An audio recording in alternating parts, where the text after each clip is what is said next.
Hi guys, it's me again, Maisa, and for today's video po ay samahan niyo ako magkulay ng buhok gamit ang product na ito, Brymon.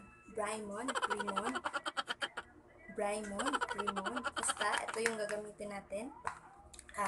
Nakita ko yung mga review ng mga taong gumamit ito and effective naman din sa kanila, kaya itatry natin sa buhok ko.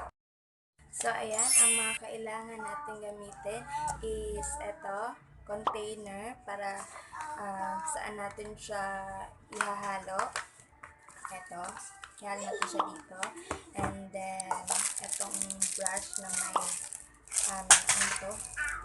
Isa ba siya? Um, supply. At saka may brush na siya. Ayan, ito, kailangan natin ito. At saka gloves. Ayan. And then, plastic. Wala tayong para sa buhok, kaya ito na lang. Ayan, ilalagay na natin siya sa container. Ito yung uunahin natin.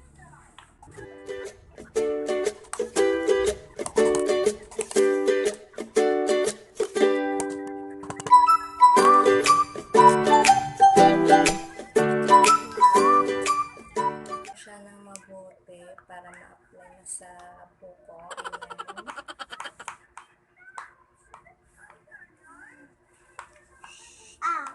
No, dili ni am. No, dirty na.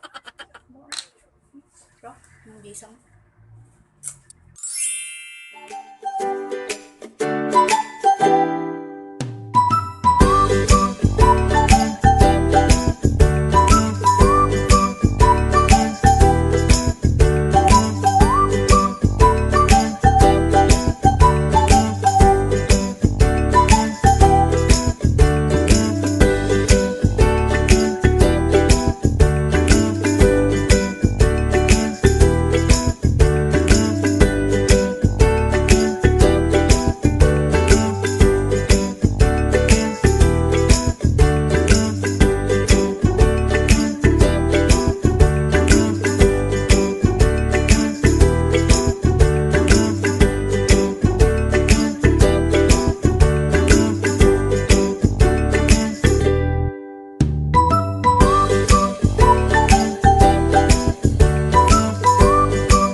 Siya, tapos lalagyan ng plastic kagaya ng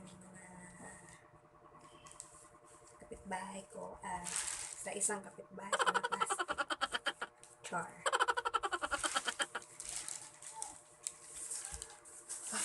Ayan, ito na pala yung kapitbahay ko. Ayan, lalagyan natin siya sa ayan.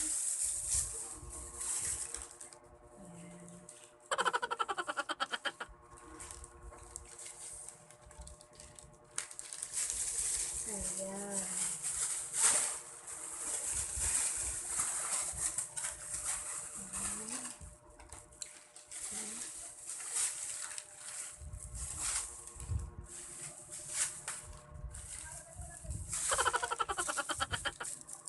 Ayan, then, sabi dito sa box, saan na yun?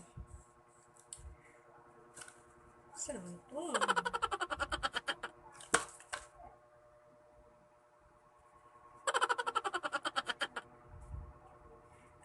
Mag-wait lang tayo ng 40 to 45 minutes. Dito muna yung kapitbahay ko for 40 to 45 minutes.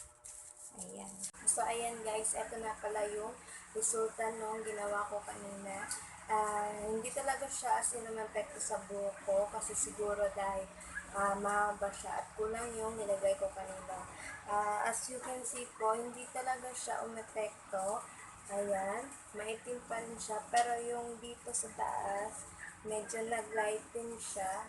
Pero hindi ka siya klasa sa dito sa camera, pero sa personal may kulay naman din siya. Hindi rin naman ako lugi dahil 80 peso lang yung nagastos ko ah, ah, dun sa nilagay ko. Ayan.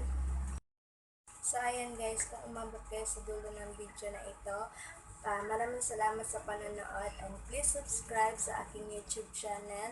Malaking tulong na yun para mag-grow yung channel ko. Ayan. See you again sa next video ko. Bye!